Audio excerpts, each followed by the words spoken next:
We may be on the verge of a new year, but that doesn't mean we can stop ongoing projects, and that means we have to talk about knights in Final Fantasy Tactics. My name is Tom, otherwise known as Titanium Legman, and welcome back to the channel.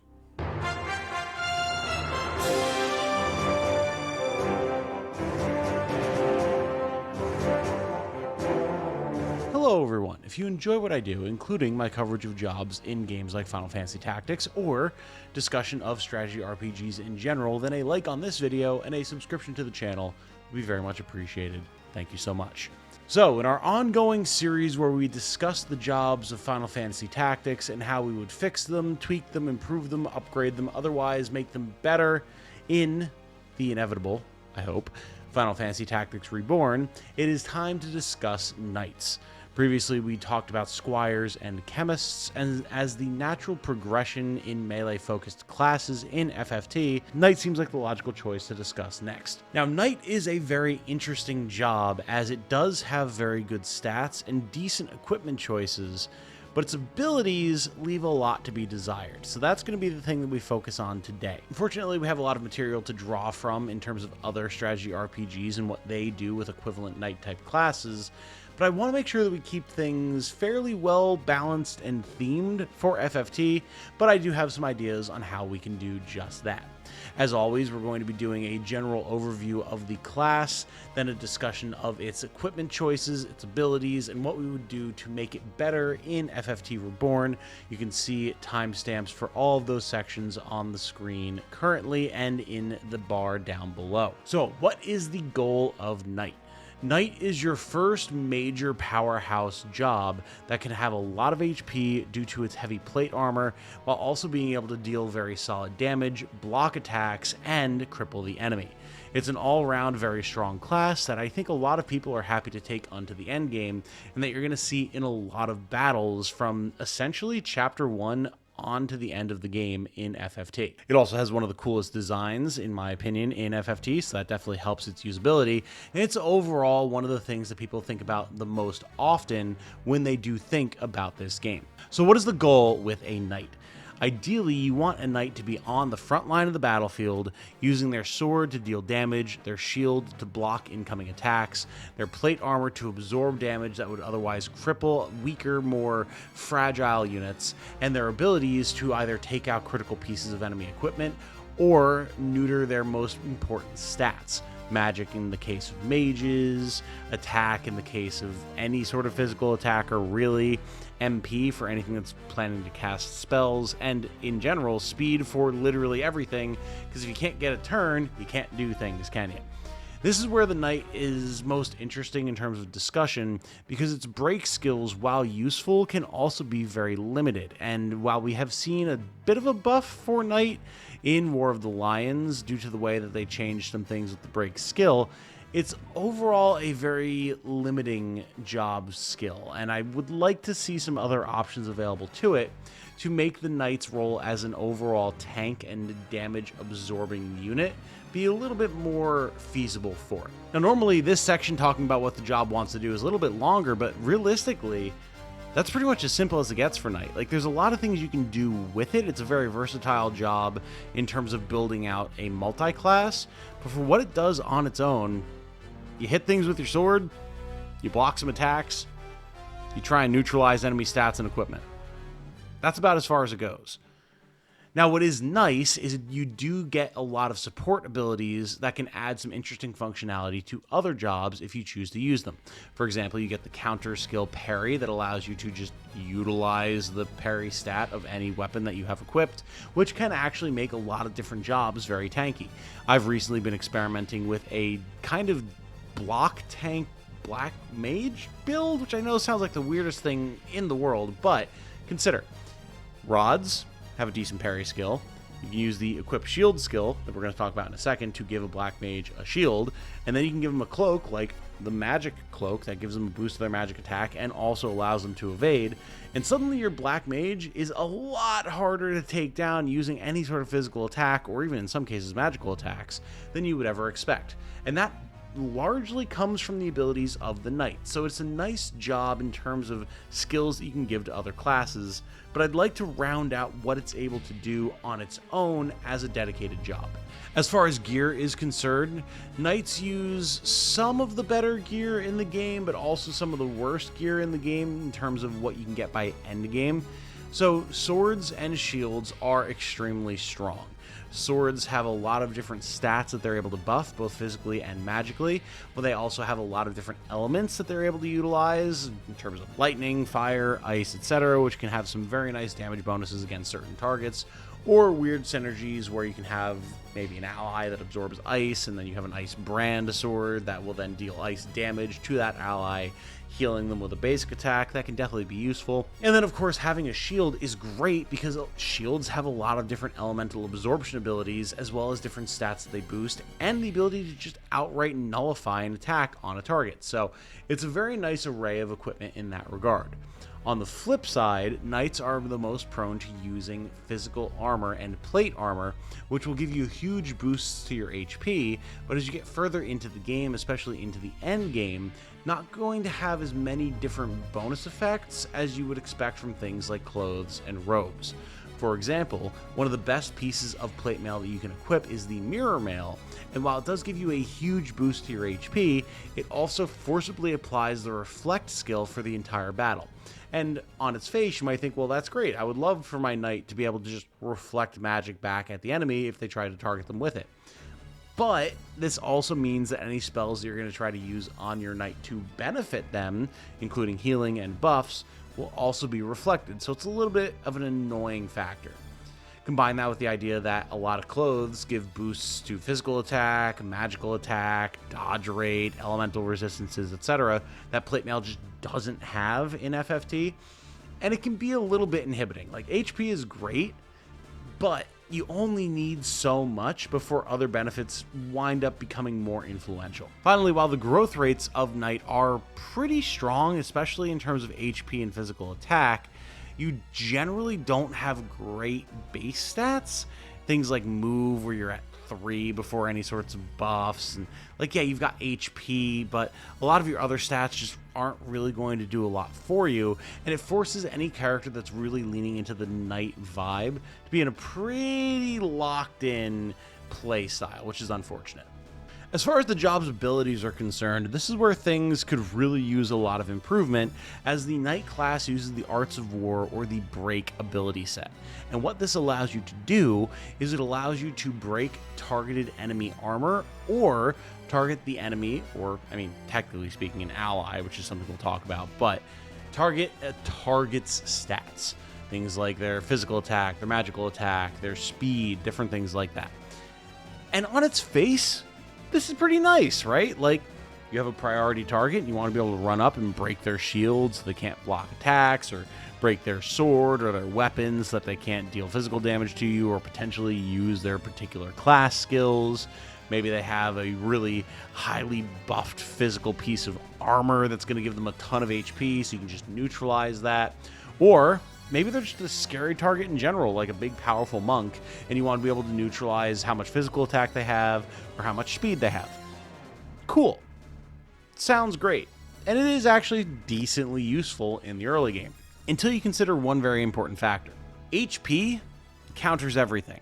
If your enemy is dead, it doesn't matter what equipment they have or what their stats are, right? And unfortunately for the knight, they can only target one enemy at a time.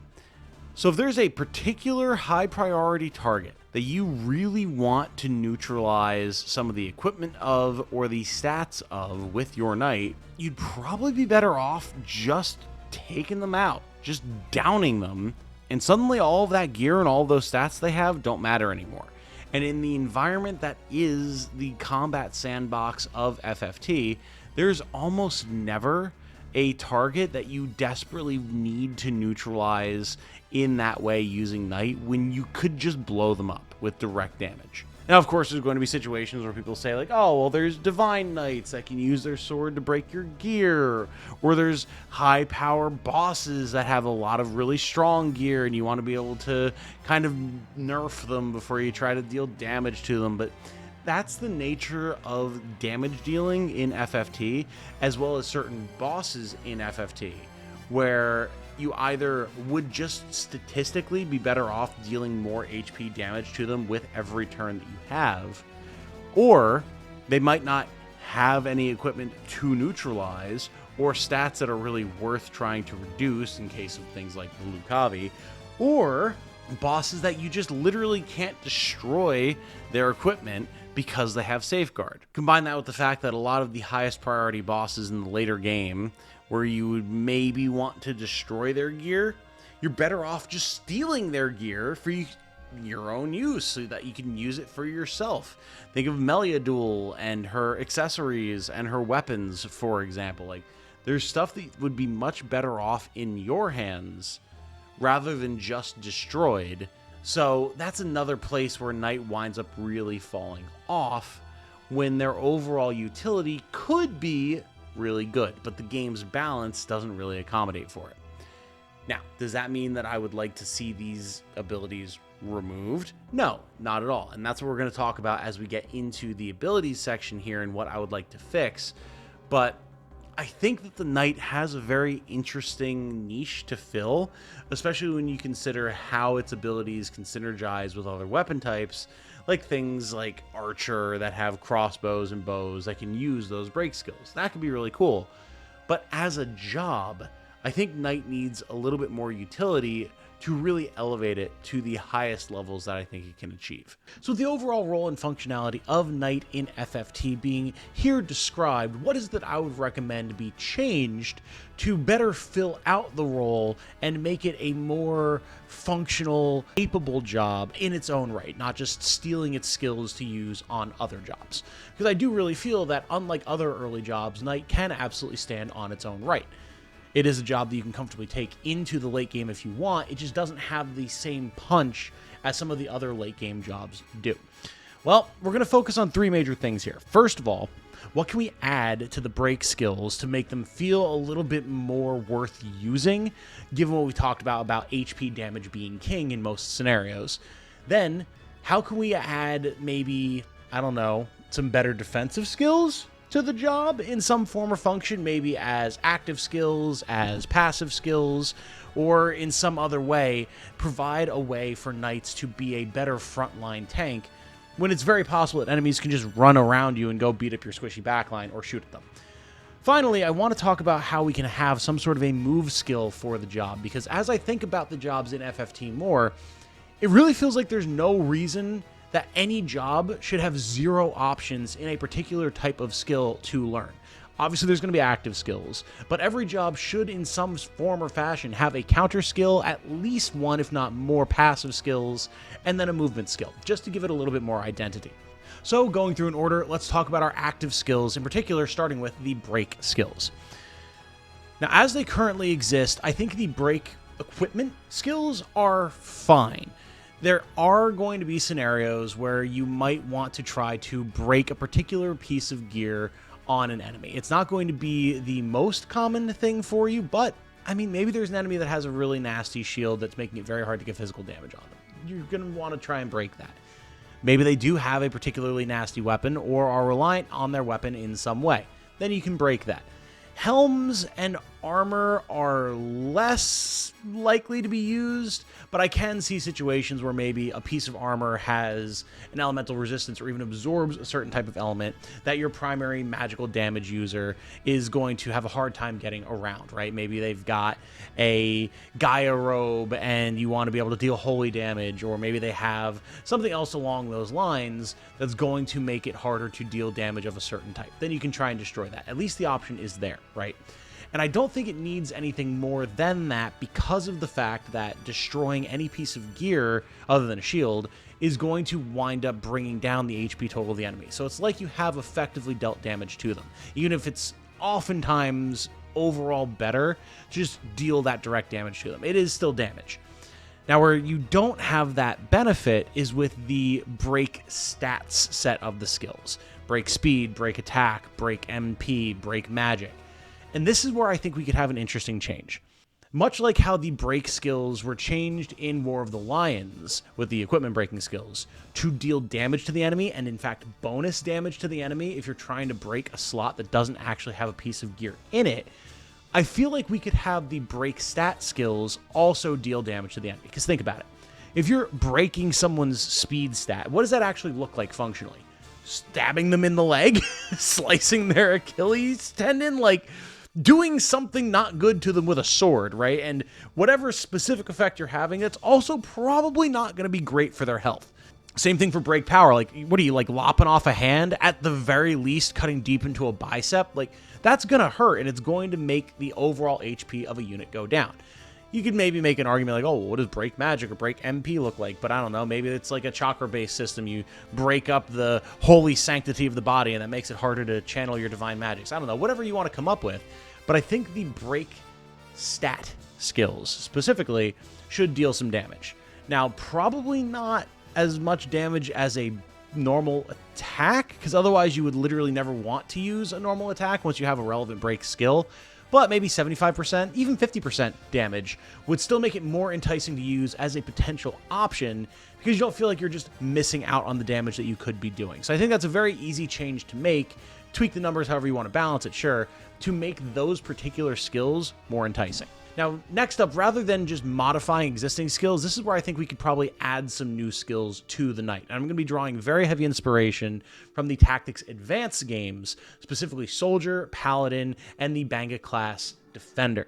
These are all pretty much going to be focused around a Knight's ability to tank, as I do think they have good offensive options with their break skills as it is. First off, Provoke.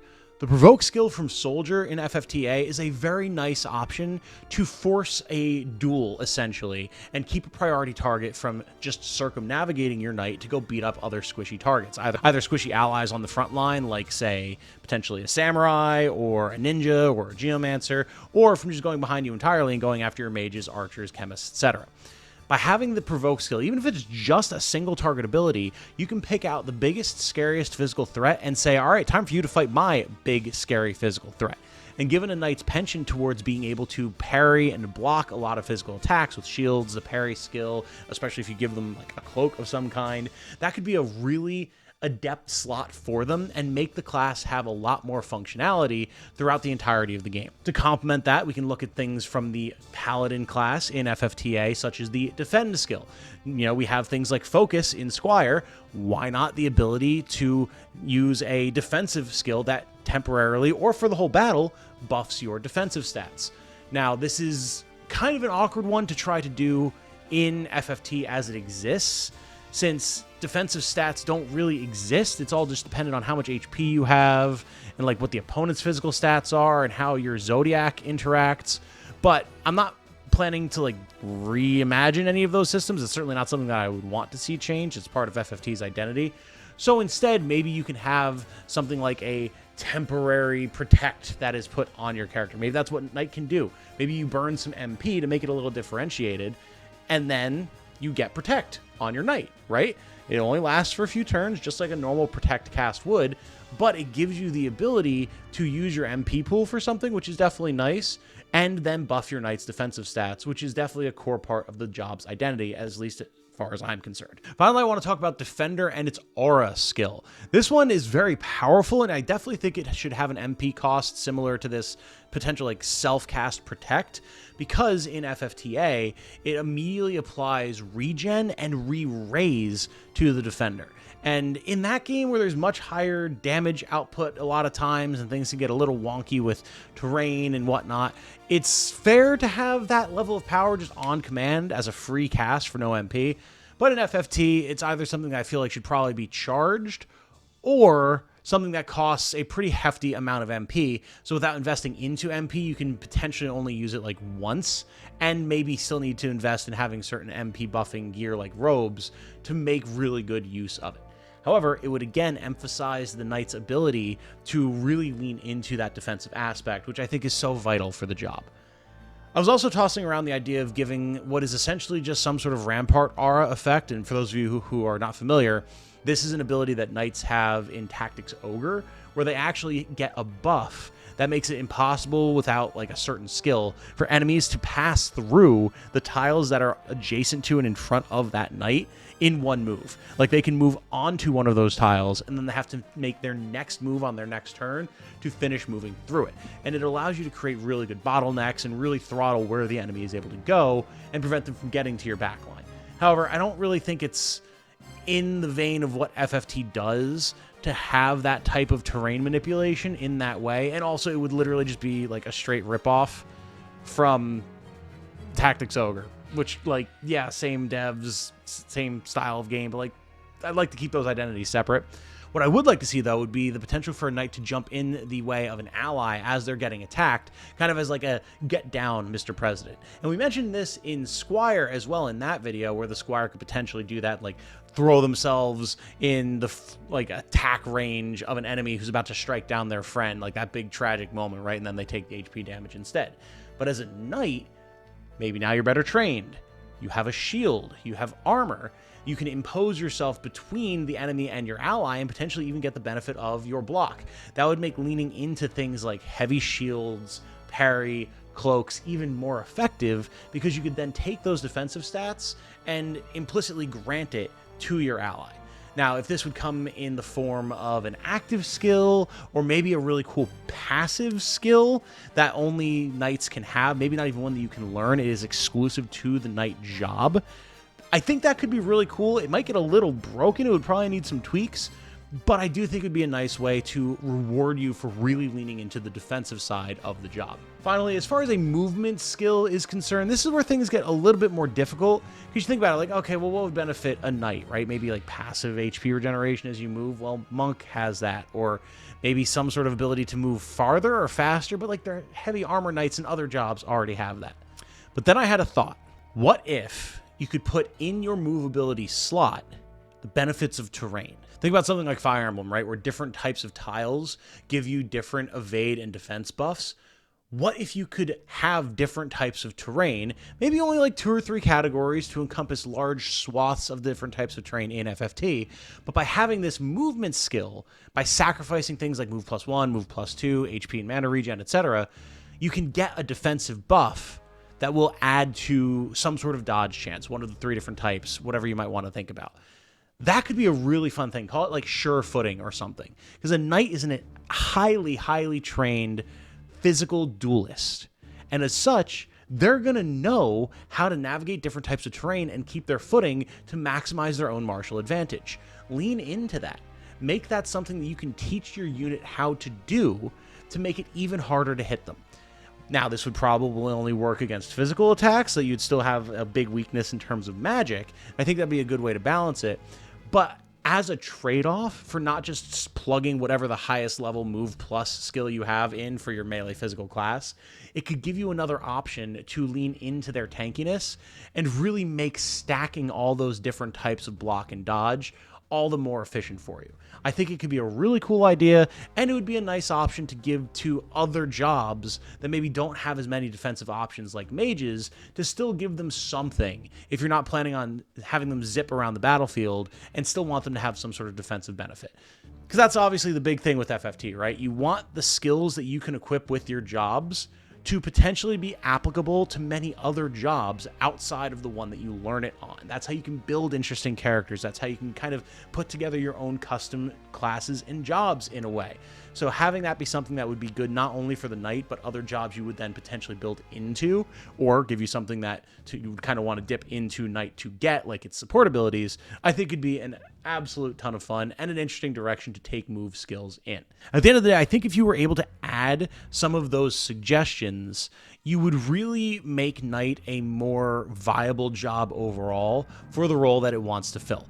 Now, of course, I hear some of you out there already saying, Tom, it already takes so much JP to master all of the skills in Knight. If you add 4, 5, 6 more abilities, it's going to take forever to do that. But I think you could argue that a lot of the break skills can probably be dropped by like a third of their points, maybe just around 100 JP per ability across the board, because none of those abilities are really that impactful. They probably shouldn't be 300, 400 JP a pop.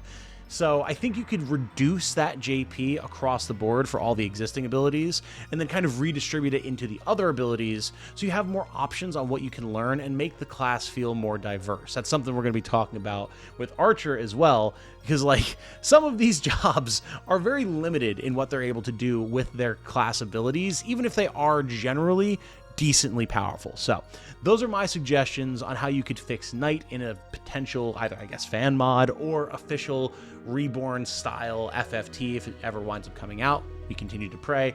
But let me know what your thoughts are on all of that. I've been spitballing ideas for myself a lot of shower thoughts and things like that, brainstorming about this particular video because I love the Knight job so much and feel like there's so much more you could do with it, especially seeing what other tactics RPGs have done. So I'd love to hear your feedback and other suggestions that you might have either on how to tweak what I've suggested here or other ideas you have on things that the job could get in general.